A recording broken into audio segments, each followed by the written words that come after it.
이 종목은 대체 왜 그랬을까요? 종목들 살펴보겠습니다. 폴더블 폰 관련주 먼저 볼까요? 폴더블 폰, 이 접는 스마트폰 시대가 본격적으로 막을 열었습니다. 한 넉 달 전이었던가요? 기술 결함으로 인해서 문제가 발생했었던 삼성전자의 그 갤럭시 폴드가 이제 기술적 결함 문제를 다 해결했다라는 것으로 이제 다시 출시를 했습니다.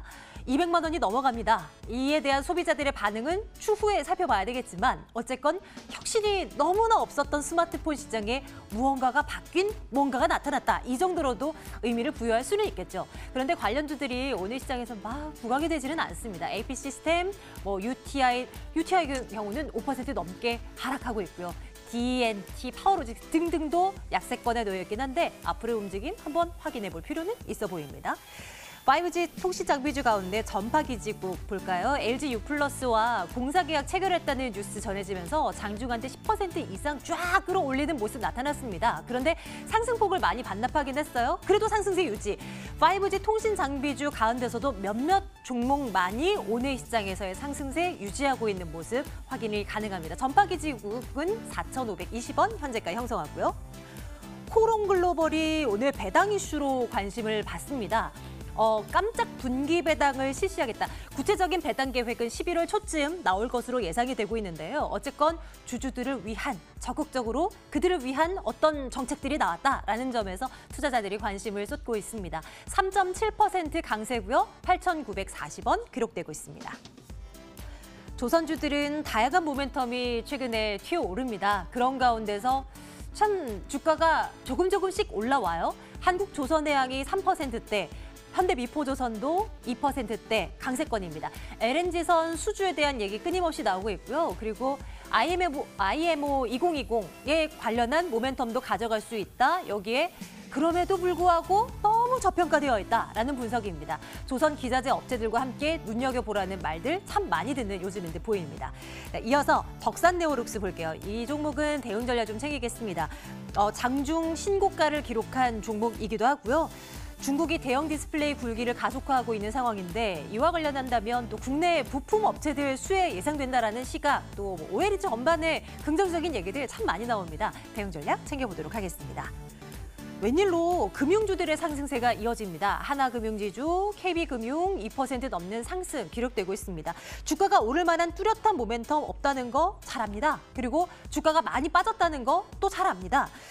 주가 순자산 비율이 0.46배, 세계에서 가장 낮은 수준이라고 하네요. 물론 PBR만 가지고 주가 미래 예측하기는 어렵죠. 하지만 오늘의 상승이 의미가 있는 것인지 한번 챙겨보도록 하겠습니다.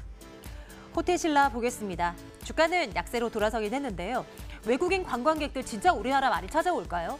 엔고 현상에 중국 홍콩 시위, 그리고 중국 정부에서 내놓은 대만 여행 자제하라는 금지령, 이런 것들로 우리나라를 많이 찾을 거란 얘기가 나오는데 그럼 호텔신라 봐야 되는지 한번 점검해 보도록 하겠습니다. 네, 종목 전략 이분과 함께 나눠보도록 합니다. AR 인베스트먼트 오현진 팀장과 함께하겠습니다. 팀장님 어서 오세요. 네, 안녕하세요. 안녕하십니까.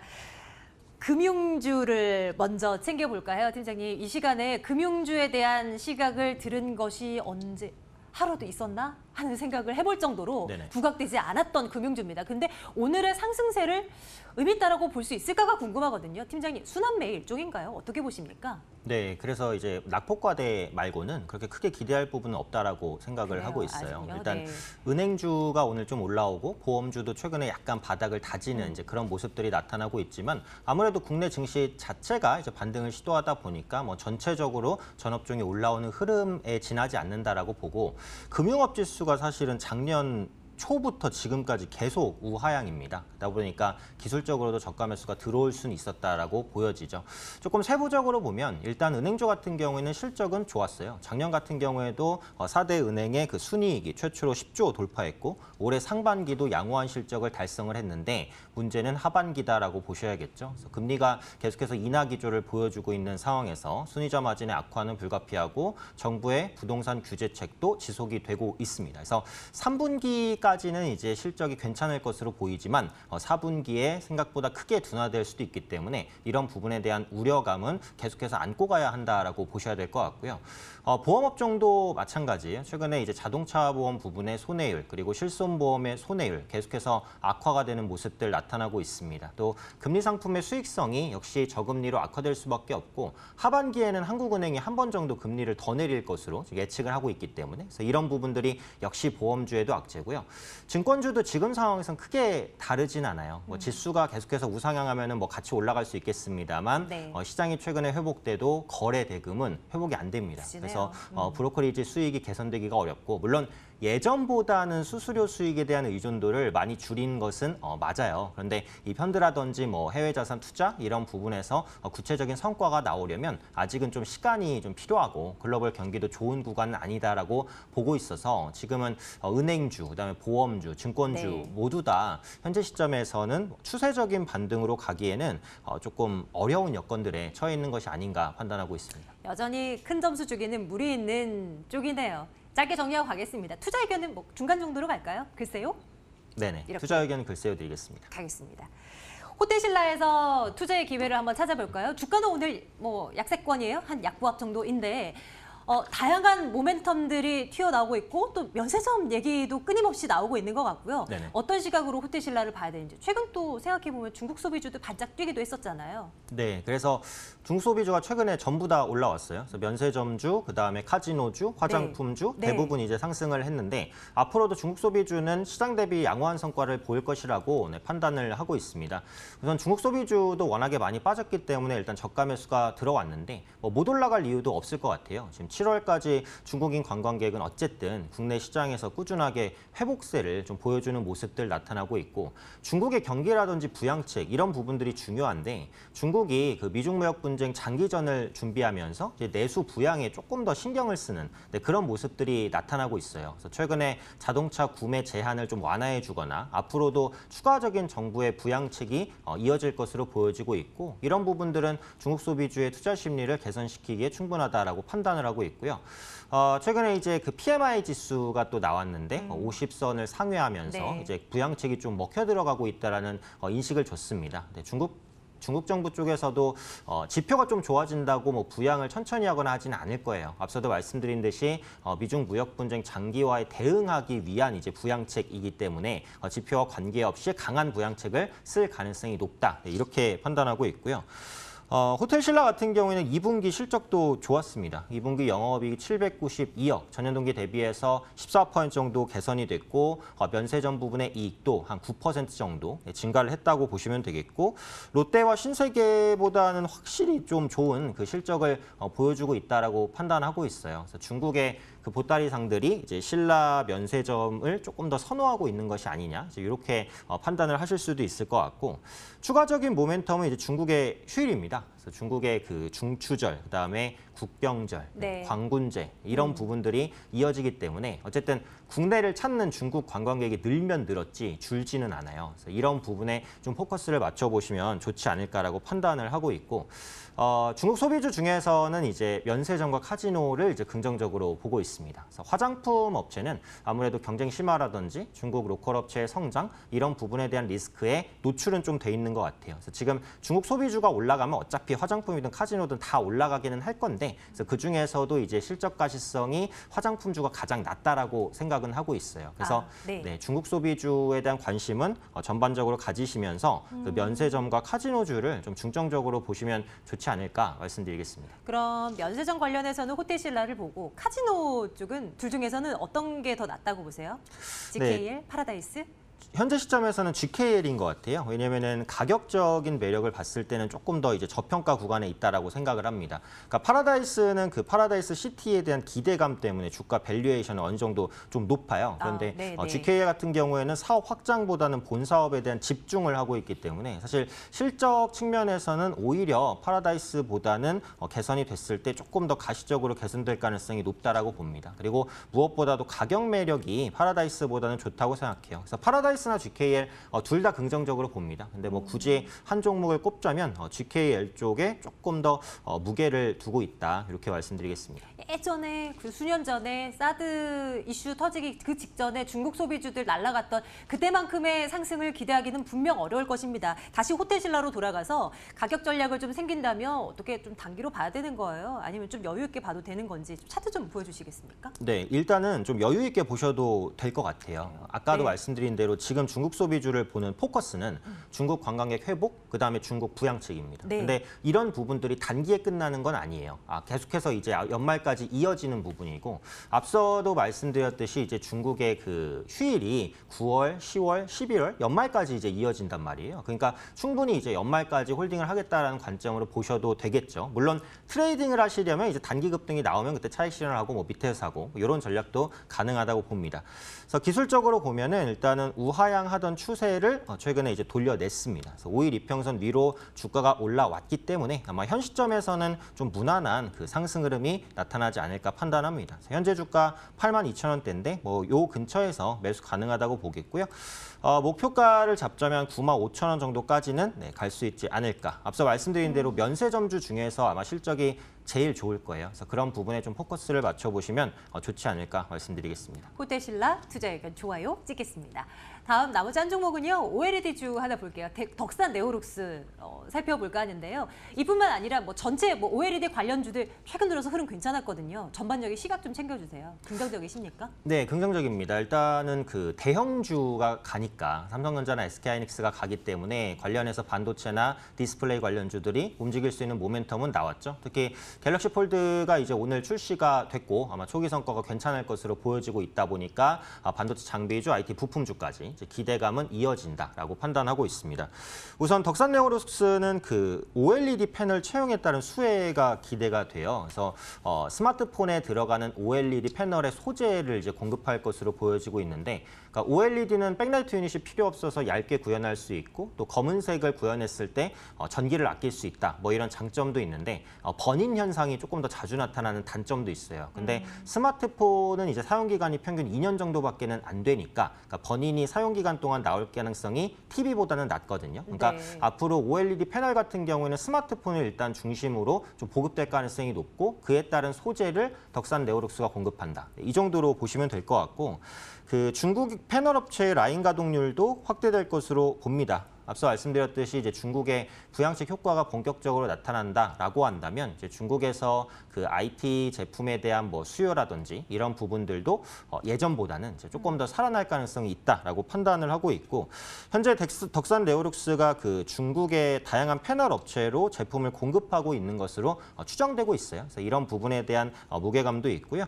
외국인 기관 수급도 한 6월부터 들어옵니다. 그래서 꾸준히 양매수가 들어오는 모습이고, 이 종목이 한 8월 말 정도 공매도가 좀 많이 나왔었는데 공매도에도 불구하고 주가가 많이 올랐어요. 그러니까 이게 공매도에 대한 부분에 쇼커버링이 들어올 가능성도 있거든요. 그래서 이런 부분을 생각해 본다면 지금은 추가적인 상승에 조금 더 무게를 두는 게 맞지 않을까라고 판단하고 있습니다. 그러면 이 종목도 투자 의견 좋아요 주시는 거네요. 덕산 네오룩스, 호텔신라 둘 모두 이제 좋다 말씀 주셨는데요. 어떤 쪽으로 내일장 탑픽을 골라볼까요? 네, 그래서 두 종목 다 괜찮다고 생각을 하는데 탑픽은 호텔신라로 말씀을 드리겠습니다. 아무래도 덕산 네오룩스는 이제 최근 단기간에 약간 급등한 부분, 그리고 네. 윗꼬리가 달린 부분이 있어서 조금 더 안정적으로 수익을 낼 수 있는 종목은 호텔신라로 생각을 하니까요. 탑픽으로 말씀드리겠습니다. 네, 좋습니다. 내일장 토픽으로 호텔신라 올려둘게요. AR 인베스트먼트 오현진 팀장과 함께 말씀 나눴습니다. 팀장님 고맙습니다. 네, 감사합니다.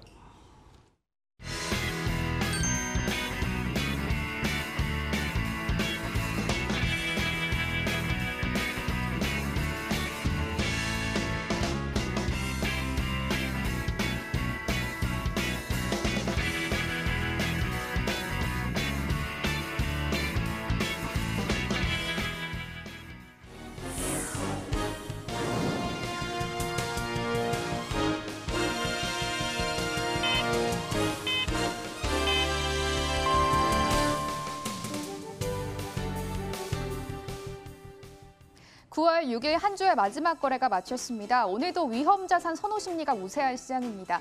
환율이 어제에 이어서 오늘도 추가 하락 이어가고 있고요. 또 간밤 대표적인 안전자산으로 분류가 되는 금 가격이 올해 최대 들어서 최대 낙폭을 기록을 했습니다. 하지만 코스피가 2거래일, 코스닥은 5거래일 연속 올라왔기 때문에 또 기관, 양시장 모두 매도 스탠스 취하고 있습니다. 주말 앞둔 경계감까지 끼면서 양시장 오늘 지수는 보합권 내 등락을 이어갔습니다. 이런 시장에서 오늘은 폴더블폰 관련주들, 저PBR 관련주들이 시장 대비해서 부각됐던 하루였는데요. 폴더블폰 관련주부터 체크해 보겠습니다. DKT가 준비가 돼 있습니다. 장 초반 상한가로 직행을 하는 모습이고요. 가격 제한부 풀리지 않으면서 거래 마친 모습 현재 확인이 되고 있습니다. 1,650원까지 주가가 올라와주는 상태인데요. 일단 뉴스가 하나 있었습니다. DKT가 삼성전자 폴더블폰용의 부품을 개발했다라는 소식이 들리면서 장중 매수세가 집중될 것으로 해석을 해볼 수가 있겠습니다. DKT 장대 양봉 뽑아내면서 1,650원에 종가 기록한 모습 체크가 되고 있습니다. 오늘 단연 가장 큰 이슈 바로 조국 법무부 장관 후보자의 청문회입니다. 오늘 오전 10시부터 지금까지 청문회 열리고 있는데요. 이번 가장 핵심 의혹 중 하나가 바로 조 후보자 가족들이 가입을 한 이 사모펀드가 되겠습니다. 검찰 수사가 현재 전방위적으로 확대가 되고 있는 상황이고요. 오늘 조국 펀드 관련주들 동반해서 급락을 하는 모습입니다. 특히 상상인 인더스트리가 오늘 거래 재개 첫날인데요. 하한가 풀리지 않으면서 거래 마쳤습니다. 장대 음봉 나왔습니다. 3,235원까지 주가 밀려나는 모습이고요. 상상인 증권 역시 약세를 피하지 못했습니다. 8.72% 급락하면서 1,780원에 종가 기록한 모습 확인을 해보고 있습니다. 국내 증시 마감가 열어보겠습니다. 일단 양시장 코스피 빨간불 들어오면서 거래 마쳤고요. 코스닥은 0.2% 하락하면서 거래 마쳤습니다. 오늘 코스피가 2016선에서 출발을 했습니다. 하지만 음봉 캔들 나오면서 거래 마쳤고요. 강보합권에서 2009선 2009.13포인트 가리키면서 거래 마무리 지었습니다. 코스닥은 631.15포인트가 종가로 잡혔습니다. 오늘 6거래일 연속 상승에 제동이 걸린 모습입니다. 개장과 동시에 637선까지 고가 터치가 나왔었는데요. 이내 힘이 빠져가면서 631.15포인트를 금요일에 종가로 기록했습니다. 오늘 시가총액 상위 종목 한번 전체적으로 점검을 해보도록 하겠습니다. 먼저 거래소 시장인데요. 일단 5종목 모두 혼조세를 보이면서 거래 마쳤습니다. 삼성전자가 오늘 공식적으로 이 갤럭시 폴드를 출시를 했고요. 완판이 됐다라는 소식 전해드리겠습니다. 또 증권가에서도 삼성전자 주가가 회복 국면에 진입했다라는 긍정적인 레포트를 내놨습니다. 일단 3거래 연속 삼성전자가 상승을 한 모습이고요. 외국인들의 대량으로 집중 매수된 모습입니다.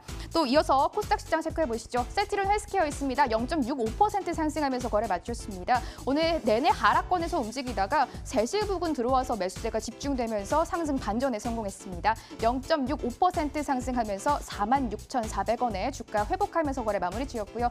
헬릭스베이스 4.9% 급락했습니다. 183,400원에 거래 마친 모습이고요. 오늘 CJ E&M 콘텐츠주들 펄어비스와 CJ E&M 스튜디오 드래곤까지 모두 부진했습니다. 자세한 소식 조금 이후에 살펴보겠습니다. CJ E&M 1.94% 하락하면서 거래 마쳤습니다. 일단 CJ E&M과 스튜디오 드래곤도 역시 뉴스가 있었습니다. CJ E&M이 스튜디오 드래곤의 매각을 준비한다라는 설이 돌았었는데요. 일단 한국거래소의 공시 조회 요구에 CJ E&M은 일단 지분 활용 방안 검토 중인 게 사실이지만 정확하게 짚어진 것은 없다라고 공시 요구에 조회를 답했습니다. CJ E&M 1.94% 하락하면서 거래 마쳤습니다. 156,500원 선에 하루 만에 주가 반락하는 모습이고요. 스튜디오 드래곤 0.9% 하락하면서 63,900원 단에 종가 기록한 모습 체크가 되고 있습니다. 수급 한번 점검해 보시죠. 일단 기관이 양시장 모두 팔아냈습니다. 11거래일 만에 거래소를 이탈하는 모습입니다. 기관 189억 원 팔아내는 모습이었고요. 개인도 동반해서